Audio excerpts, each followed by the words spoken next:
100 Years of Solitude podcast, the story of a family doomed to lose love. What if every moment of a person's life had already been written from the very beginning? Would it still be possible to change destiny? Hello, and welcome to another episode of our book podcast. Today, we're stepping into a world where the line between reality and imagination disappears. The world of 100 Years of Solitude by Gabriel Garcia Marquez, a novel widely regarded as one of the greatest masterpieces in world literature. But this book is more than the story of a single family. It is the story of all of us. Everything begins with a visionary man named José Arcadio Buendía.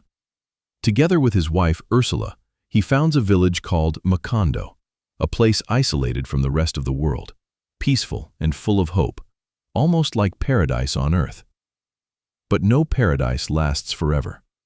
As the years pass, generation after generation of the Buendía family is born.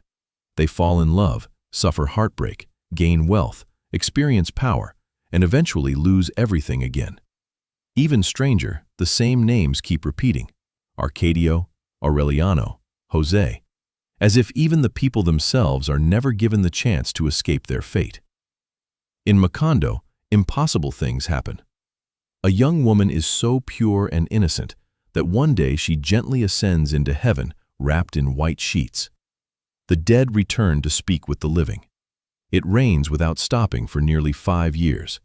A mysterious illness steals everyone's memory, forcing the villagers to label everything around them. This is a cow. This is a tree. This is a house. They fear that one day they may even forget the names of the world itself. This is the magic of Marquez. He doesn't ask us to believe in miracles. He invites us to realize that life is far stranger than we ever imagine. Yet beneath all this magic lies a painful truth: loneliness. Nearly every character in this novel is alone.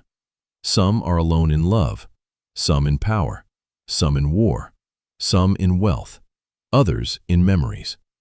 Marquez seems to suggest that the greatest prison isn't built with stone walls.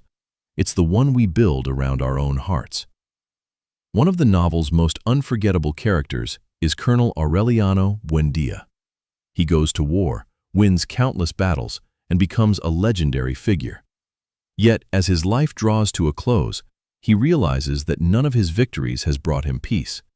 He spends his days crafting little gold fishes, only to melt them down and make them again. An endless cycle. Much like the lives of many of us, working, repeating the same routines day after day, without ever asking where we're truly going. Perhaps the novel's most powerful message is this: if we fail to learn from the past, we are doomed to relive it. The Buendía family repeats the same mistakes over and over again. Forbidden love, pride, silence, running away from the truth, and each new generation pays the price for the one before it. Finally, we arrive at the last member of the family. He deciphers a mysterious manuscript that no one has ever been able to understand. And suddenly, the truth is revealed. Everything that happened to the Buendías had been written from the very beginning. At that very moment, a mighty wind sweeps Macondo from the face of the earth forever, as if a town consumed by loneliness, pride, and forgetfulness was never meant to survive. But is that ending only about a town? Or is it also about us? How many times have we repeated the mistakes of the past? How many times have we lost love because of pride? How many times have we become so trapped in our own loneliness that we failed to hear the voices of those who loved us? Perhaps that is the secret behind the timeless power of 100 Years of Solitude. Marquez tells the story of one family, yet places a mirror before all humanity. A mirror in which we recognize our own fears, dreams, loves, failures, and loneliness. If you haven't read this novel yet, don't rush. Read it slowly. Let Macondo carry you away. And perhaps, when you close the final page, you won't be the same person who opened the first. Thank you for listening to this episode. If you enjoyed today's journey, please share this podcast with your friends. And don't forget to follow the channel for more stories and thoughtful explorations of the greatest works of world literature.